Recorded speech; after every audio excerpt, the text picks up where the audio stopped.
Je suis Angelina Lanza, membre de l'équipe de France d'athlétisme handisport, spécialiste du sprint et du saut en longueur. Je suis également responsable communication, sécurité et travaux chez SNCF Réseau. J'ai eu la polio quand j'étais bébé et du coup je vis avec les séquelles de cette maladie qui a touché mon système musculaire et mon système nerveux.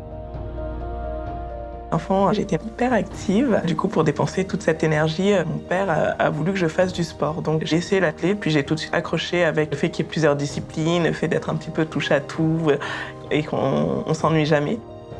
Et assez rapidement, je me suis mis des objectifs de plus en plus ambitieux jusqu'à aller en équipe de France. Je fais partie d'un groupe qui a des athlètes et handisport et valides. C'est un groupe qui vit bien, il y a beaucoup d'humour sur les handicaps des uns des autres. Et voilà, c'est bon enfant, il n'y a pas de tabou à ce sujet-là. Et c'est aussi drôle, des fois, justement, pour des personnes qui sont extérieures, de voir avec quelle aisance on peut aborder ce sujet. À la suite de mes études, je ne concevais pas d'être juste athlète. J'avais besoin d'avoir une vision sur le après, de me projeter sur le futur pour être plus sereine sur ma pratique sportive également. Donc j'ai intégré le dispositif Athlète SNCF. Mes enjeux professionnels, ça va être de faire la communication sur les différents chantiers que l'on réalise, sensibiliser le grand public au bon comportement à avoir aux abords de nos emprises ferroviaires et notamment sur les passages à niveau.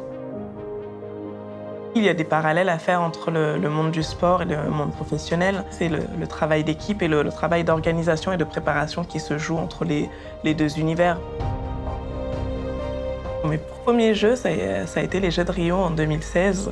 Quand je suis arrivée sur le stade la première fois, je me suis dit « Waouh, c'est incroyable !»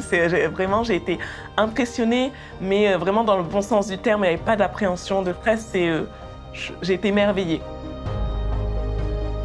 Beaucoup d'enjeux à mes yeux, parce que c'est la première fois, ce sont les jeux à la maison, mais j'essaye de rester aussi focalisée sur mes objectifs. Pour moi, ça va être vraiment de battre les records, comme ça a pu être sur les Jeux de Rio, des perfs qui soient à la hauteur de mes ambitions, de prendre du plaisir devant le public français ce jour-là. C'est ça qui nous porte aussi vers le haut.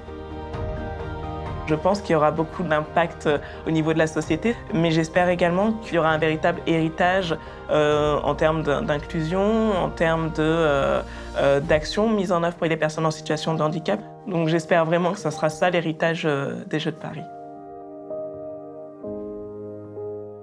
Une personne en situation de handicap, c'est une personne qui fait juste des choses autrement et c'est notre différence qui fait notre force et c'est aussi ça qui fait la force d'une entreprise, d'avoir des personnes qui sont différentes.